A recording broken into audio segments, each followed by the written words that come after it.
Right now, this afternoon, the air sitting 6 feet above your bed is probably hotter than a sauna. On a 95-degree day, the space behind your bedroom ceiling climbs to 150, sometimes 160 degrees, and it doesn't cool off when the sun goes down. It hangs there half the night, pressing heat down through the ceiling into the rooms where your family sleeps, while your air conditioner runs flat out, fighting a furnace it can never turn off.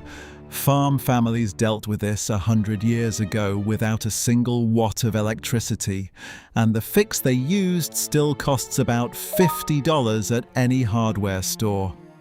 It can pull the peak temperature in that space down by as much as 30 degrees. The parts haven't changed in a century, and your house probably doesn't have it. But here's what I need you to hear before you drive to the store. There is one mistake, one missing piece that makes this $50 fix completely useless in about half the homes that try it. Some homes it can even make things worse. The fix itself takes an afternoon. The mistake takes 30 seconds to check for, and almost nobody does. I'll show you exactly what it is, and once you see it, you'll understand why some people swear by this trick and others swear it did nothing. The honest terms first, because this channel doesn't sell miracles. Up to 30 degrees means exactly that, up to. The number comes from building science research on attic heat, and the biggest drops show up in the worst attics. Dark roof, hot climate, poor airflow. If your attic is already well ventilated, your gains will be smaller. This is physics, not magic, and by the end you'll know precisely which kind of attic you have, because I'll show you how to check with nothing but the back of your hand. And that question in the title, why the industry that cools your house for a living almost never mentions a $50 fix that fights half the battle. There's an answer. It's not a conspiracy, and it's more uncomfortable than one. We'll get there. First, you need to see what's actually happening over your head, because once you see the oven, everything else makes sense. Go stand under your attic hatch this afternoon and press the back of your hand flat against it. In most American homes in July, that little door is warm like the hood of a car that just parked. That's not the attic being stuffy. That's a heat battery, charging all day, discharging into your house all night. Here's the machine you're living under. The sun hits your shingles, and dark asphalt shingles are astonishingly good at drinking it in. On a 95-degree afternoon, the roof surface itself can pass 160, 170 degrees, hot enough that roofers won't touch it bare-handed. All that energy radiates straight down off the underside of the roof deck into the attic air, and then it just sits there. A sealed or badly vented attic has nowhere to send it, so the temperature stacks hour after hour until the hottest room in your house is the one nobody lives in, and it's directly above every bedroom. Now, you might be thinking, that's what insulation is for. And insulation matters, it slows the heat crossing your ceiling. But here's what the insulation industry is quieter about. Insulation doesn't remove heat, it delays it. A 160-degree attic pushing against even a well-insulated ceiling for 10 or 12 hours a day wins by attrition. The heat arrives late, usually right at bedtime, which is exactly why the upstairs never quite cools down at night and why your air conditioner runs longest after dark. The Department of Energy's own numbers say heating and cooling eat about half of a typical home's energy use, and in summer a huge slice of that fight is happening at your ceiling. The old builders never let it come to that fight. If you watched our video on the self-cooling house, you already know their engine. The attic was built to breathe. Gable vents, ridge openings, cupolas, pathways that let the sun's own heat pump itself out the top all day long. They didn't fight the oven. They never let the oven close its door. Then post-war builders sealed the box. Venting got trimmed to code minimums, and code minimums were written to protect your roof from winter moisture, not to keep your bedroom cool in July. The result is the modern American attic, a dark, sealed heat trap that turns the worst hours of summer into a slow cooker over your bed. Which brings us to the $50 answer, a piece of 100-year-old hardware you've seen on 1,000 roofs without ever once thinking about what it does. It has no motor, no wires, no switch. The hotter the day and the more the wind blows, the harder it works. And when I tell you what it actually moves per minute, you're going to look at your roofline and wonder why there isn't one up there already. That answer, the missing piece, is coming because it connects straight to the mistake I warned you about. The fix is called a turbine vent. Old-timers call it a whirlybird. It's that spinning metal onion you've seen on barns, warehouses, and older houses your whole life. And it's one of the most quietly brilliant machines ever bolted to a roof. Here's why it's brilliant. It runs on 2 free fuels at once. Fuel 1, wind. Even a lazy 5-mile-an-hour breeze catches those curved vanes and spins the head, and the spinning turns it into a suction pump, actively pulling air up out of the attic instead of waiting for it to drift. Fuel 2, the heat itself. Hot air rises, the same stack effect the old farmhouses ran on. So, on a dead still afternoon, the rising 160-degree air spins the turbine on its own. The machine is powered by the very problem it's solving. The worse your attic gets, the harder it works. No motor to burn out, no wires to run, no bill to pay. A decent steel one costs around $50, and the bearings run silent for decades. And it moves real air. A single 12-inch turbine in a modest breeze exhausts hundreds of cubic feet of attic air every minute. Run that across an afternoon and you're talking about completely exchanging the air in a small attic many times an hour. Swap the 160-degree air out and let outside air in. And the attic can't stack heat the way a sealed box does. That's where the big number comes from. Building science fieldwork on attic ventilation and radiant control shows badly vented attics running 30, even 40 degrees above outdoor air, and properly moved air collapses most of that gap. Your ceiling stops being the lid of an oven. Your air conditioning stops fighting a war upstairs. Installation is honest work, but it's one afternoon. Cut a hole between rafters near the ridge on the back slope, flash it under the shingles, level the head, seal it.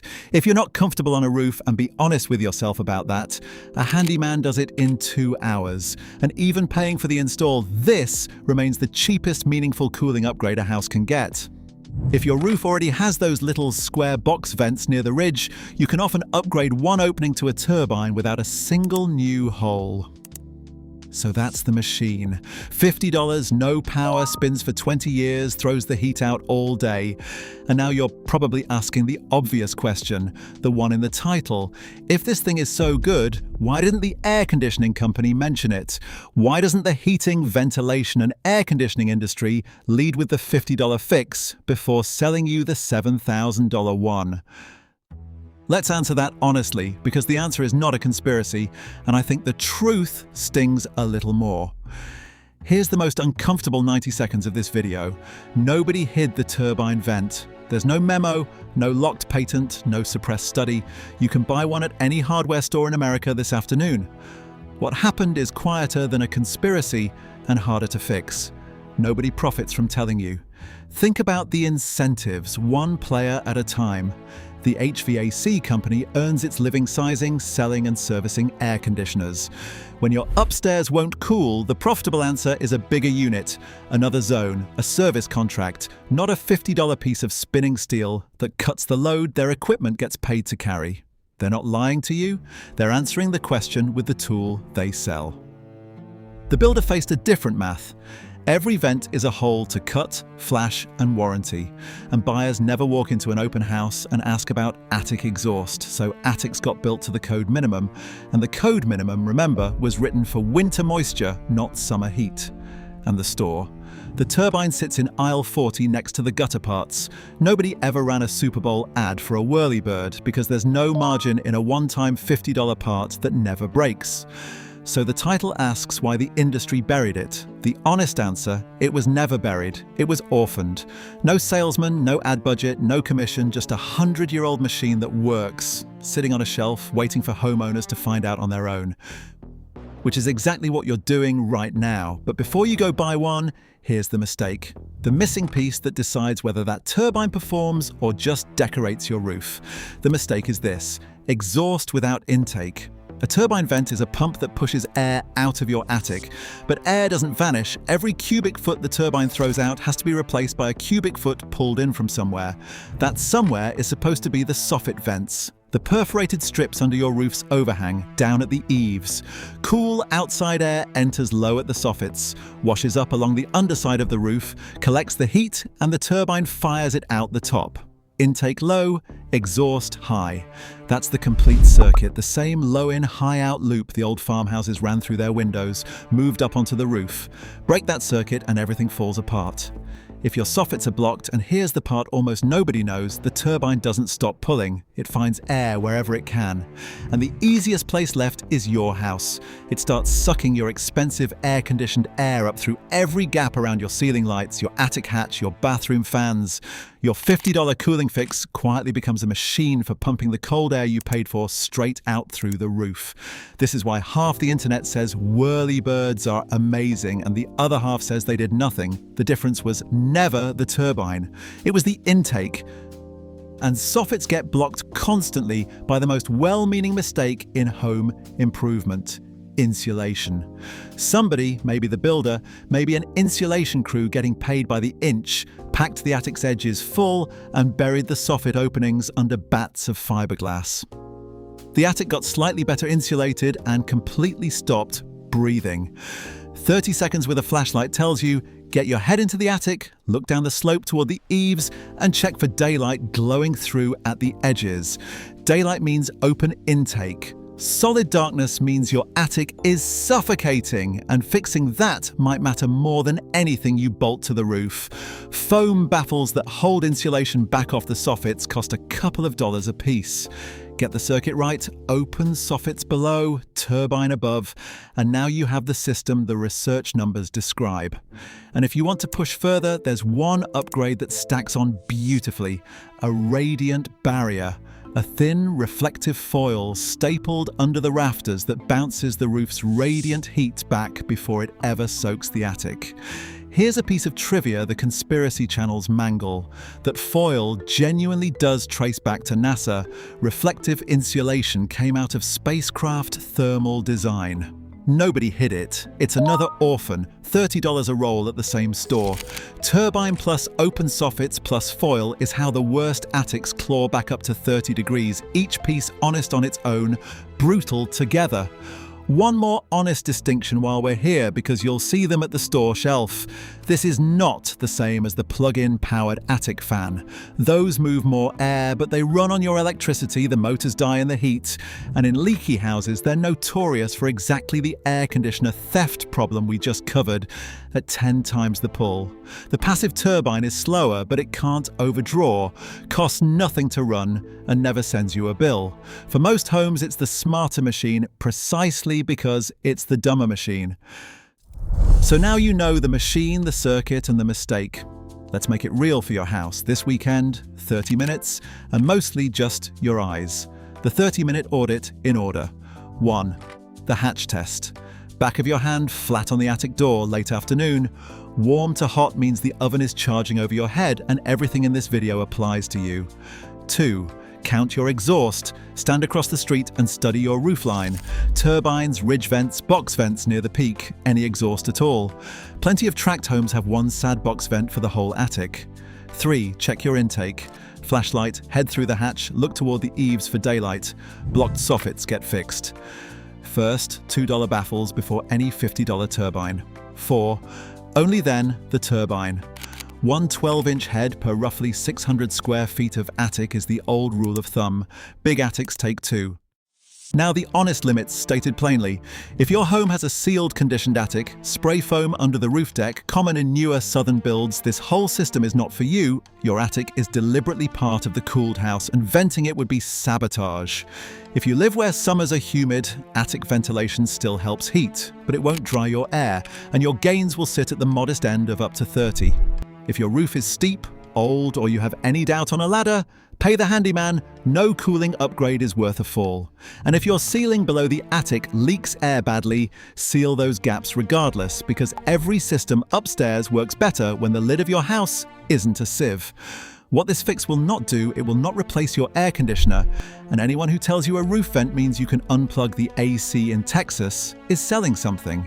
What it does is take the war your AC has been losing upstairs and simply call it off. That's the whole honest picture. A 100-year-old machine, a $2 fix that decides whether it works, and a reason nobody told you that's worse than a conspiracy, because a conspiracy at least would have needed to think about you. Step back and you'll see this video is really about one idea. The old builders didn't fight heat with horsepower. They gave it a path and let physics carry it away. The turbine on the roof is the same philosophy as the breathing farmhouse, the shaded porch, the night flush. Work with the heat's own desire to rise and leave, and the house takes care of itself. If you want that whole philosophy in one place, every passive method with real costs, honest expectations, and what actually works on the hottest days, that's the Passive Cooling Vault at oldwaysrestored.com. 28 methods, the attic system included, written for your climate with no miracle promises. It's the manual for turning your house back into something that helps you instead of fights you. Links in the description. And even if you never visit oldwaysrestored.com, walk out of this video with the audit, hand on the hatch today, eyes on the roofline, flashlight at the soffits this weekend. 30 minutes and you'll know more about why your upstairs won't cool than most contractors will tell you in a paid visit. Because that's the real theme of this channel, the best fixes were never hidden. They were orphaned. No salesman, no ad budget, waiting for someone to point at them again. And if you want to see the most extreme version of giving heat a path, the one that flips this whole idea upside down and pulls 55-degree cold out of the ground instead, watch the $300 Earth Tube next. Same physics, same honesty, taken all the way down into your backyard. It's right here on your screen. Your attic's been cooking long enough. Go give the heat a way out.